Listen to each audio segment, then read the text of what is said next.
The Four Horsemen. This is really a passage that you can use to stir up a lot of fear. If you want to apply it to today, like that is most often the way that the book of Revelation is used.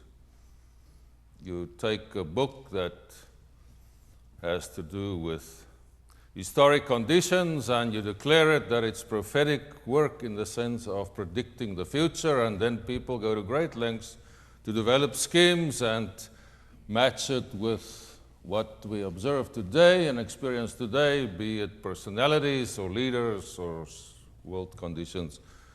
If you're expecting that from me, I'm not going to do it, and you are welcome to take a nap or to depart if you feel so strongly about it. So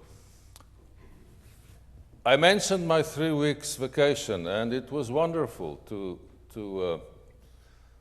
get to sorting out what remained of the storage shed that was blown apart 2 winters ago through a microburst that took down 5 trees as well and ripped shrubs from the ground from the neighbor's yard and so forth. And to sort out the garage and that and the new tool shed and so forth. So I did about 50% of that, and tried to tend to some crops as well. But the gist of it was that I was not watching a lot of TV news. And I was sort of living in isolation on our little 2 hectares, tending to the fruit trees and trying to protect them from the birds and all the other pests, and trying to practice organic cultivation with the rest of the vegetable garden as well.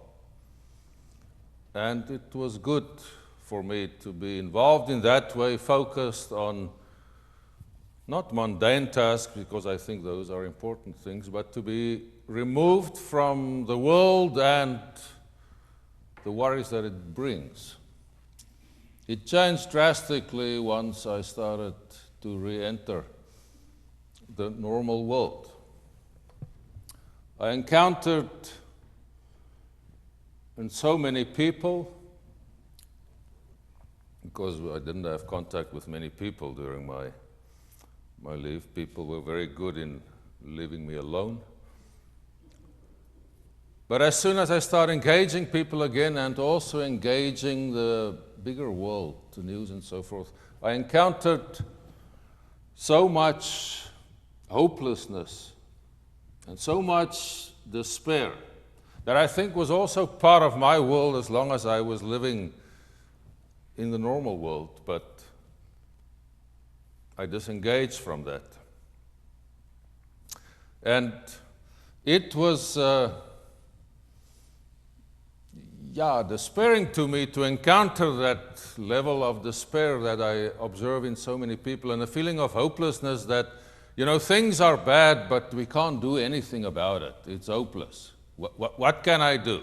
There's nothing I can do. So people either retreat into their own little worlds and just say, well, let's enjoy life. Life is short, let's make the most of it and party in the best possible way. And other people just become depressed and live in a despairing, dark existence. Because they say if you don't become depressed, you do not understand what is going on around you. So looking at that, experiencing that, I started to dust off one of my people that I like to read, Albert Camus. I don't know if you're familiar with him. He's a French author, and I don't read French. But I think he's fairly well known. He wrote The Stranger, and Pestilence, and so forth. And he got the Nobel Prize for literature, second youngest person by 2 years to ever receive it. And in his receiving of the award, when it was awarded to him, the committee, the Nobel Committee that gave him the award, decided to give it to him, noted that he was given the prize because of his continued consciousness of the conscience of the world, stating that he was more or less the moral guidance for an era, for society and for the world. And he had a strange, he refused to be called a philosopher, Camus. He said, no, I'm no philosopher. He said, I'm a writer. He wrote plays and a good number of novels. And I was more familiar with the one side of Camus, because he had two main tenets of his thinking. Out of respect for him, I won't call it philosophy, let's call it his thinking. The one was the absurd, one tenet that he called the absurd. And the other was revolt, the absurd and revolt. And with the absurd, Camus, and forgive me for my poor interpretation of his thinking, was the absurd results from the human consciousness that always tried to create order and to give meaning to the world and to their existence. And encountering in the process a reality, a universe that is, in essence, indifferent and meaningless by definition. And that creates tension for us. Trying to create order and meaning and then encountering this environment that is not friendly to the enterprise or the project of creating meaning and creating order. And that leads to an experience of reality as absurd. Doesn't mean anything, and it leads to an estrangement, a feeling of not belonging and not finding any meaning in your existence. Camus also, the other tenet was revolt. It's almost a moral obligation. I think that was what the Nobel Committee referred to. A moral obligation to continuous, hopeful defiance of this absurdity that you experience and that you encounter, this meaningless and this meaningless universe that you find yourself encountering and engaging. You have the obligation to continue in defiant hope to oppose this absurdity, to continue with the project of creating meaning, of creating order, giving meaning to your existence. And I will refer later to a quote in this context. Now that made me think that perhaps Camus, which was born in 1912 and died in 1960 in an auto accident, that lived through many uncertain times and in an era with radical and huge changes across the world. His father was killed in World War I when he was still very young. And he grew up in Algeria. He was born in Algeria, grew up there, went to college there, and then moved to France. And he joined the French resistance. He was the editor of the resistance newspaper and fought also in the resistance. So he experienced a lot of upheaval, changes, societal uncertainty on a huge scale. And it made me think perhaps Camus would have felt at home in our era, Because what are we experiencing? We are experiencing drastic changes with a lot going on in many ways in our world. Things that, if we take the time to think about it, creates unrest in us, makes us uneasy. If for one thing, uncertainty in so many ways. If for another thing, change that happens in many ways on many fronts. That is never easy for people. If we just think of American society, one of the things that brought reality straight back to my consciousness was the 2 mass shootings in such quick succession. And people mention that. Some people also say, look at climate change, the continuous bad news that we receive there, it is devastating for us. We can't do a thing, so we don't know what to do other than to despair. And so we can continue, and the feeling of estrangement and uneasiness and not being at home and experiencing your reality as absurd. I was thinking of the book by Ellie Hochschild, Strangers in Their Own Land. Anger and, I think, resentment on the American right. And then I listened to progressives telling me, I don't feel at home in America anymore. This is not America. This is not what America should be about. Referring to many things that are happening. And then I think the sadness in the whole thing is, for me, how estranged these 2 groups have become of each other. And the most despairing thing, that for me is, some of you are familiar with my thinking on that we are unable to talk to each other, even though we have so much in common. All right, that's a long introduction. Where am I going with this? I'm not trying to make you more depressed. On the contrary. If we look at the book of Revelation, it is about despair and hope.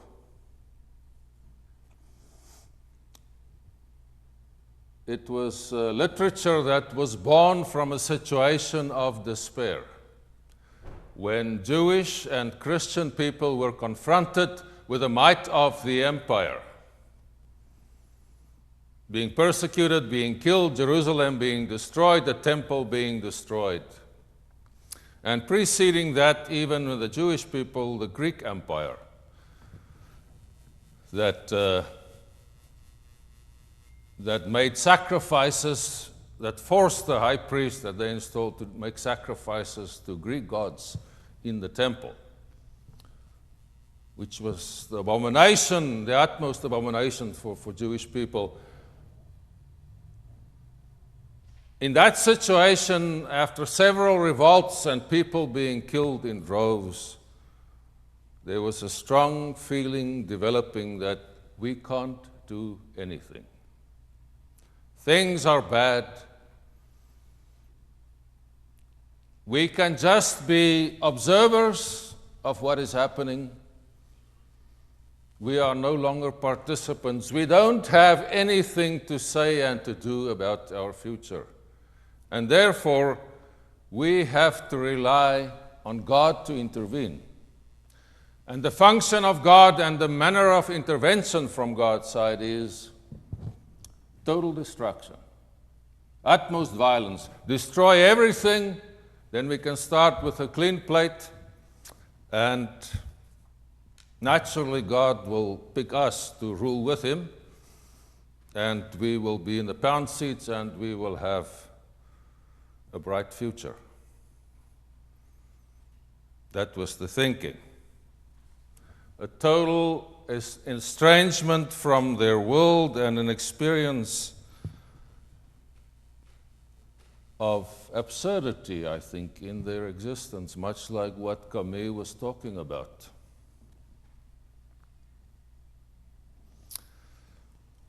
In our passage that Mary read for us, we read about 7 seals and so forth, and I'm not going to go into detail in trying to explain Revelation. Just focus on the main themes of despair and hope. We find a description of a white horse riding out to conquer. And then that white horse sort of disappears from the scene, and then the focus becomes the 3 other horses. The red one and the black one and the pale one. The red one being war, peace taken away from the world. The black one focusing on famine, normally resulting from the war. And then the gray one, death, the combined result of war and of famine and pestilence and so forth. These 3 symbolic images of destruction and havoc in the world, killing off whole populations and so forth. And then, sort of as a footnote mentioned in the beginning, this rider on the white horse, which will appear later in the book of Revelation again, and then being given the meaning, or the meaning assigned to him as being the symbol of Jesus riding on his white horse with the armies of heaven following him to conquer the world in that final battle of Armageddon.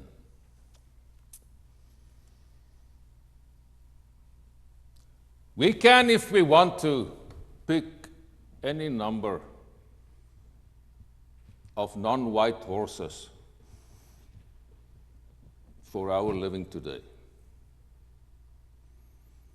There are enough candidates. We can fill many stables with the negative if we want to today. I think one of the, or let me just mention 2 that I think are the real non-white horses in global context, and specifically American context today. Underlying factors that I think are the drivers of many things that are threatening our very existence as a society, as a nation, but also as a planet. And the one, I think, is rampant individualism, coupled with an egocentric focus, where the individual has become everything, and my needs are the only things that are important. I want, and I want it to be satisfied. The other dark horse, a non-white horse that I think that's driving much of the negative in our world, is short-term thinking. The immediate, the next news cycle, my next term to be elected for, this quarter's results. And no longer are we able or are we willing to look at the long term. That I think, and there are a few more, but I won't go into that because I think time is fleeting. Those, I think, are the drivers: rampant individualism, short-term thinking, that causes so much of what is wrong and drives so much of what I think, if we do not come to our senses, will destroy us. What did Camus say about this revolt after I spent so much time talking about the absurd part of his philosophy? And I think the important one is the revolt part. This continuous, defiant hope. This resolution in thinking and in action to oppose this feeling of absurdity and of despair. What did Camus say? He said about hope, where there is no hope, we must invent it. Where there is no hope, we must invent it. And you will be right if you say that sounds like a rather meager thought for somebody that, wrote so many books and that received the Nobel Peace Prize or the Nobel Prize for Literature. He also said, and this was striking to me, we must stitch up what has been torn apart. Render justice imaginable in the world, which is so obviously unjust. Make happiness meaningful for nations poisoned by the misery of the century. And then, the important part for me, naturally, it is a superhuman task. But tasks are called superhuman when men take a long time to complete them. That is all. Tasks are called superhuman when men take a long time to complete them. That is all. I also want to throw in a quote from Dr. Martin Luther King. It may well be that we will have to repent in this generation, not merely for the vitriolic words and the violent actions of the bad people, but for the appalling silence and indifference of the good people who sit around and say, wait on time. Hope-generating praxis in thinking, in words, and in deeds directs us to act. It is what Camus said, the revolt, continuous, persistent actions of defiant hope. Countering the absolute individualism that is part of our worlds to some extent at least, I think. My advice would be to all of us, and I include myself, to open ourselves and to practice that defiant and resolute actions of hope, especially in the sense of community, to experience the wonder and the power of the collective energy of defiant hope in a group. And therefore, a community like this is of critical importance. When we subject ourselves and when we surrender to the spirit of rampant individualism,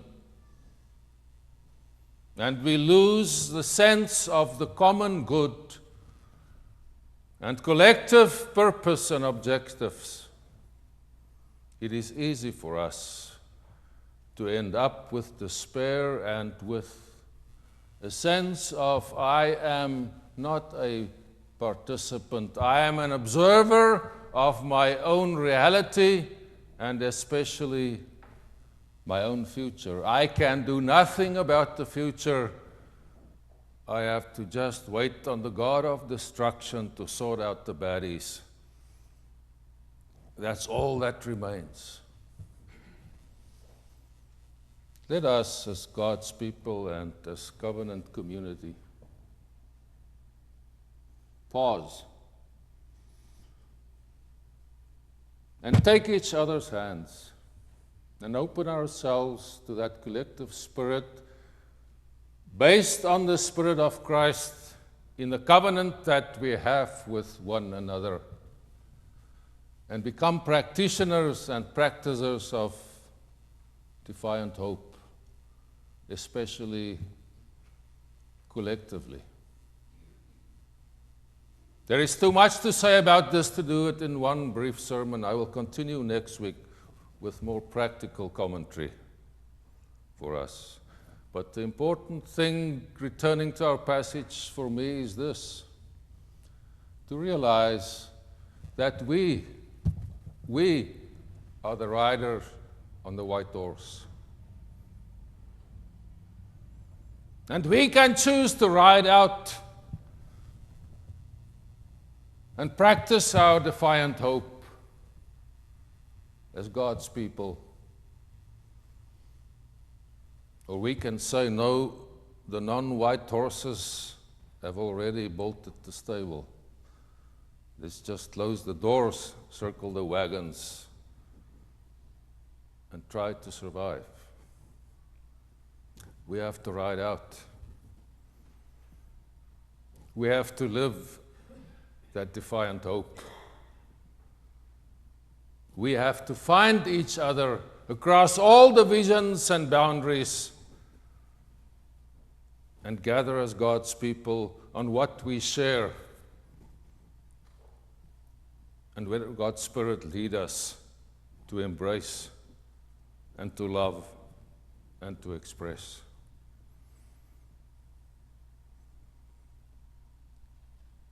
Think of all the horses.